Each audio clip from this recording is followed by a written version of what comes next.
एक blood test है जो आपको हार्ट अटैक या डिमेंशिया से सालों पहले वार्न कर सकता है। ये इंडिया के हर प्राइवेट डायग्नोस्टिक लैब में अवेलेबल है और जनरली आपको वो टेस्ट प्रिस्क्राइब भी नहीं होती। आज मैं आपको एग्जैक्टली बताऊंगी कि ये टेस्ट क्या है, साइंस क्या कहती है, आपके नंबर्स का क्या मतलब है और आपको आगे क्या करना चाहिए। नमस्ते, मेरा नाम है डॉक्टर सरगम देव सोनी। मैं एक गायनिकोलॉजिस्ट और फर्टिलिटी स्पेशलिस्ट हूँ और ये वीडियो सिर्फ महिलाओं के लिए नहीं है।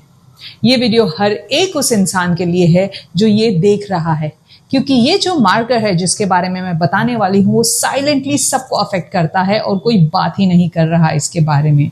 एक जरूरी बात सबसे पहले, इस वीडियो में जो भी इंफॉर्मेशन मैं शेयर करती हूँ वो सिर्फ एजुकेशनल पर्पस के लिए है। प्लीज अपने आप से कोई भी डायग्नोसिस ना करें और अपने आप से कोई भी ट्रीटमेंट शुरू ना करें। अपने डॉक्टर से मिले, उन्हें पूछे और उनकी गाइडेंस में ही आगे बढ़े। ये वीडियो आपको अवेयर करने के लिए है, ट्रीट करने के लिए नहीं। तो चलिए शुरू करते हैं। हर साल हजारों लोग अपने डॉक्टर के पास जाते हैं चेस्ट में टाइटनेस लेके, थकान लेके, ब्रेन फॉग लेके या मेमोरी की प्रॉब्लम्स लेके। एक बेसिक ब्लड पैनल होता है, cholesterol normal, blood sugar normal, ECG clear और डॉक्टर कहते हैं आप बिल्कुल ठीक हैं, कोई घबराने की बात नहीं। और वो एकदम रिलीव्ड महसूस करके घर चले जाते हैं। 2 साल बाद हार्ट अटैक या स्ट्रोक या अर्ली डिमेंशिया यानी भूलने की तकलीफ का डायग्नोसिस। ये कैसे होता है? नॉर्मल मतलब ऑप्टिमल नहीं होता। इसका मतलब ये होता है कि आपका बॉडी अभी तक एक मेडिकल इमरजेंसी की लाइन क्रॉस नहीं की है आपकी बॉडी ने, लेकिन पीछे से क्वाइटली, साइलेंटली, चुपचाप डैमेज हो रहा होता है। और उस साइलेंट डैमेज का एक सबसे इंपॉर्टेंट मार्कर ऑलमोस्ट कभी चेक ही नहीं होता। उसका नाम है होमोसिस्टीन। होमोसिस्टीन एग्जैक्टली क्या है, चलिए जानते हैं। होमोसिस्टीन एक अमीनो एसिड है। आपका बॉडी इसे नेचुरली हर रोज प्रोड्यूस करता है, प्रोटीन ब्रेक डाउन करने की प्रोसेस में होता है तब। अब ये समझना जरूरी है कि एक हेल्दी बॉडी में होमोसिस्टीन ज्यादा देर तक ब्लड में नहीं रहता।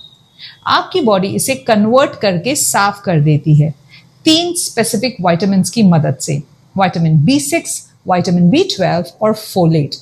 ये जो 3 विटामिन्स है ये क्लीन अप क्रू की तरह काम करते हैं। ये होमोसिस्टीन को लेते हैं और उसे हार्मलेस सब्सटेंसेस में कन्वर्ट कर देते हैं जो बॉडी यूज कर सके या फिर एलिमिनेट कर सके यानी निकाल सके शरीर के बाहर। ये प्रोसेस परफेक्टली काम करता है जब तक इन विटामिन्स की कमी नहीं होती।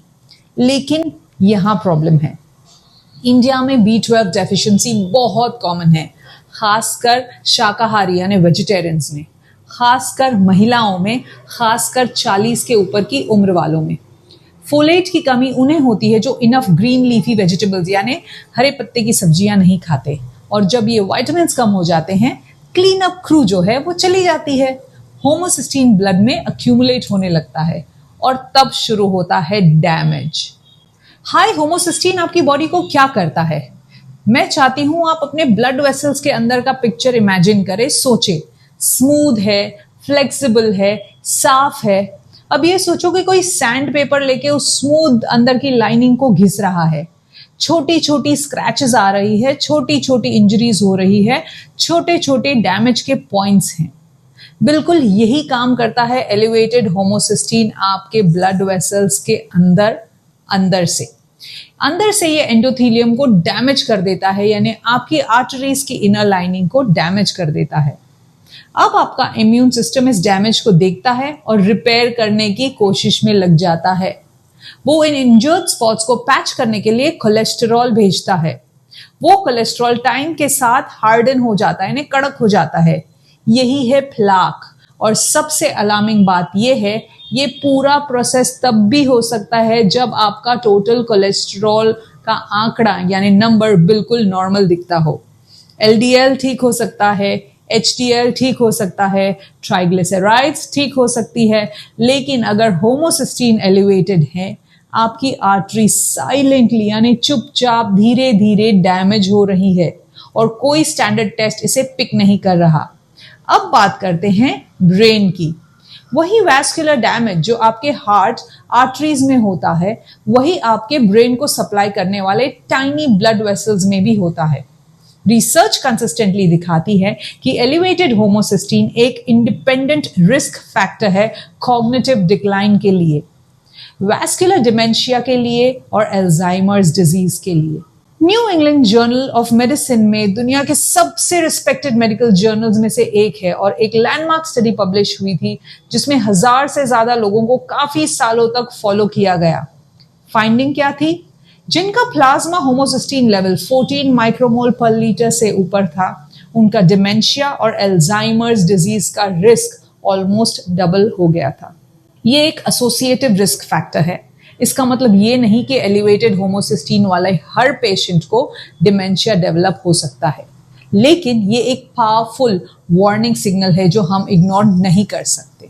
तो जानिए नॉर्मल रेंज क्या है।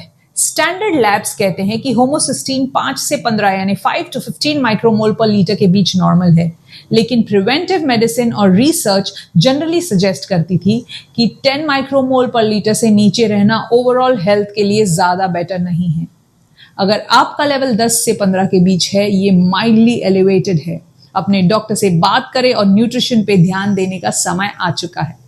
अगर 15 से ऊपर है, ये क्लिनिकली सिग्निफिकेंट है, अपने डॉक्टर से जरूर मिलिए। और अगर 20 से यानी 20 से ऊपर है, ये सीरियसली एलिवेटेड है और आपको बिना देर किए मेडिकल गाइडेंस लेनी चाहिए। और याद रखिए, ये टेस्ट जो है ऑलमोस्ट कभी रूटीन ब्लड वर्क में इंक्लूडेड नहीं होती। आपको स्पेसिफिकली इस टेस्ट के लिए अपने डॉक्टर से रिक्वेस्ट करनी होगी। चलिए जानते हैं ये टेस्ट कैसे करवाएं। ये बहुत सिंपल है। अपने डॉक्टर से कहें मुझे प्लाज्मा होमोसिस्टीन टेस्ट करवाना है।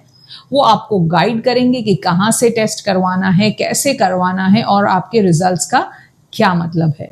फास्टिंग सैंपल देना बेस्ट रिजल्ट देता है, यानी टेस्ट से पहले 8 से 10 घंटे कुछ नहीं खाना, लेकिन ये भी आपके डॉक्टर की सलाह के हिसाब से ही होना चाहिए। और एक इंपॉर्टेंट बात, अगर रिजल्ट एलिवेटेड आए तो घबराना नहीं है। ये एक मॉडिफाइबल रिस्क फैक्टर है, मतलब इसे एड्रेस किया जा सकता है, लेकिन कैसे एड्रेस करना है ये आपका डॉक्टर डिसाइड करेगा।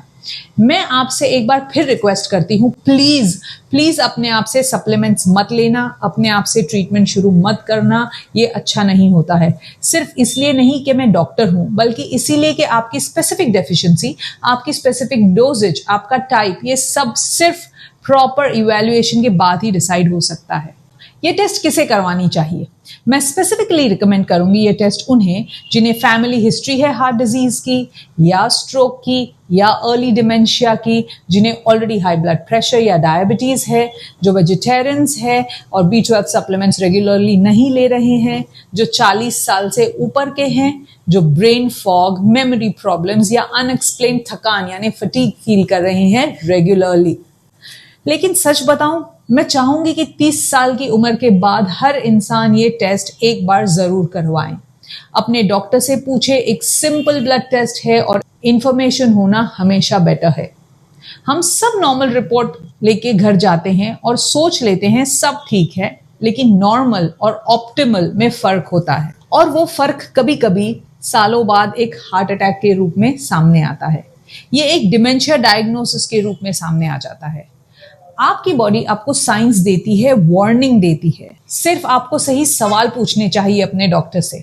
इस वीडियो को अपनी फैमिली के साथ शेयर करें, उन लोगों के साथ जिन्हें ये जानना चाहिए। और अगर आप मेरे चैनल पे नए हैं तो इसे सब्सक्राइब करें। मैं हर हफ्ते ऐसी इंफॉर्मेशन लाती रहती हूँ जो आपका डॉक्टर शायद आपको बता नहीं पाया है या शायद आप पूछ नहीं पाए हैं, लेकिन जो आपको पता होनी चाहिए।